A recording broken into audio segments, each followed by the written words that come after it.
On entend régulièrement des amis, des frères et sœurs dans la foi, zélés, motivés par l'Évangile, qui nous disent que l'Église dort, qu'elle a besoin d'être réveillée.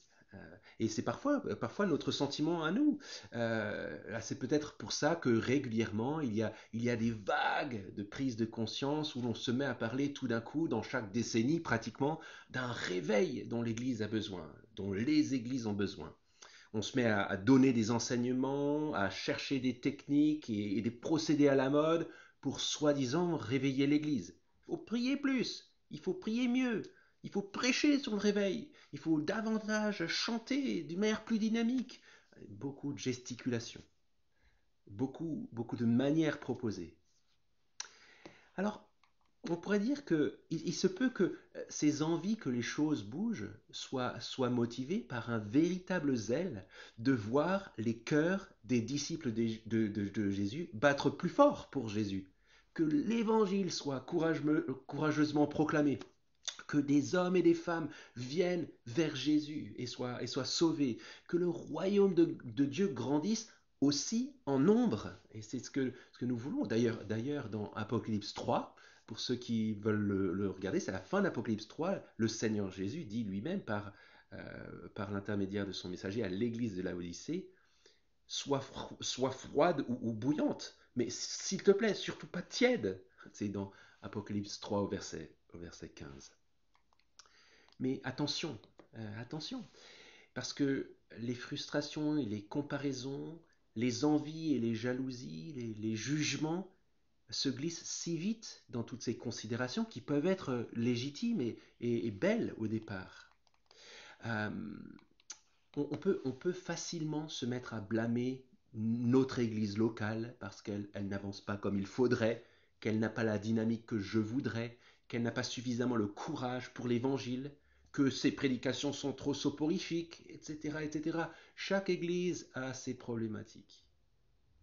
Mais combien peu dans ce genre de cas-là, et surtout dans ce genre d'attitude-là, Jésus est glorifié. Combien peu la cause de l'évangile est réellement servie. Que Dieu nous pardonne lorsque nous avons ce type d'attitude. Mais posons-nous quand même la question, où se trouve la clé dans tout cela? Comment espérer voir un changement en profondeur si régulièrement l'Église effectivement s'endort? À l'évidence, la clé se situe quelque part ici, en moi, dans mon fort intérieur, dans mon cœur. C'est ce que Jésus met en lumière dans la fin, dans les derniers versets de Luc au chapitre 9, qu'on est en train de voir en ce moment. Et il le fait avec beaucoup de force. Voyons déjà les versets 57 et 58. Voilà ce que dit Jésus, ce qui se passe là. Pendant qu'ils étaient en chemin, donc Jésus et ses proches disciples, quelqu'un lui dit, je te suivrai partout où tu iras. Pause. Quelqu'un qui veut suivre Jésus. C'est super, c'est magnifique, c'est enthousiasmant, surtout quand on voit le contexte où c'est pas si facile que ça. Quelqu'un qui veut suivre Jésus. Lisons la suite, verset 58. Jésus lui répondit, les renards ont des tanières et les oiseaux du ciel ont des nids, mais le Fils de l'homme n'a pas où reposer sa tête. On a à la fois dans cette réponse de Jésus euh, euh, un problème qui est mis en lumière dans les blocages intérieurs de nos cœurs qui pourraient nous empêcher à être zélés pour lui, mais il apporte aussi dans cette réponse, je pense, la solution. D'abord le problème. Suivre Jésus, ce n'est pas de tout confort, et c'est le moins qu'on puisse dire.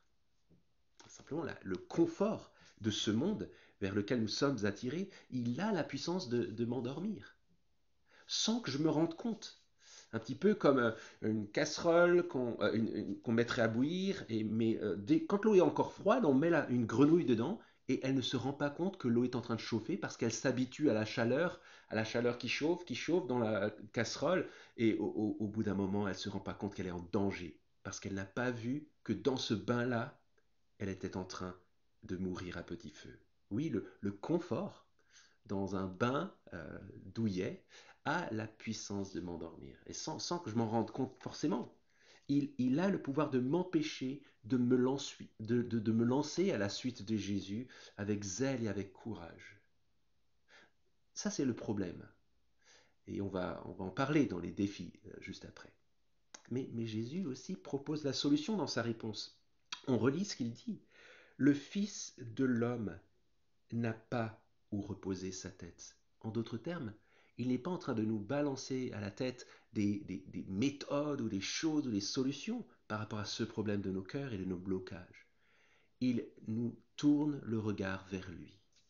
Gardez sous mes yeux la condition de Jésus qui me rappelle sans cesse comment sa détermination à se donner pour moi était grande.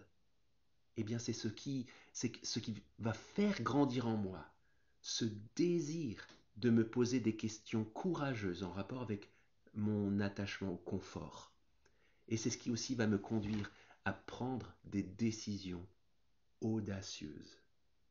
Ça me fait vraiment penser à un ballon, vous savez, une montgolfière dans laquelle on est avec plein de choses et on aurait peut-être pris des choses pour être bien à l'aise dedans. On a mis dans la nacelle un fauteuil, une télé, un bar, plein de choses. Je ne sais pas, peut-être que vous avez vos propres listes de choses qu'il y aurait dans la nacelle.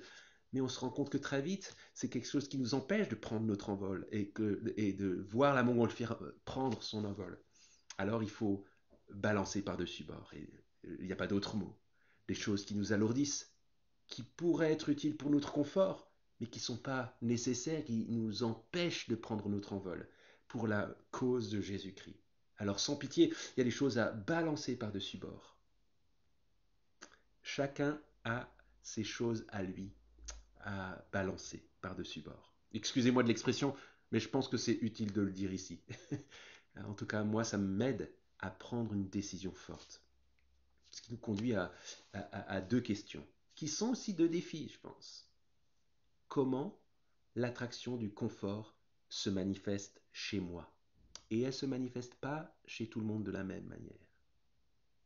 Et deuxième chose, qu'est-ce que je dois balancer par-dessus bord pour prendre réellement mon envol dans mon zèle retrouvé pour Jésus, mon Maître?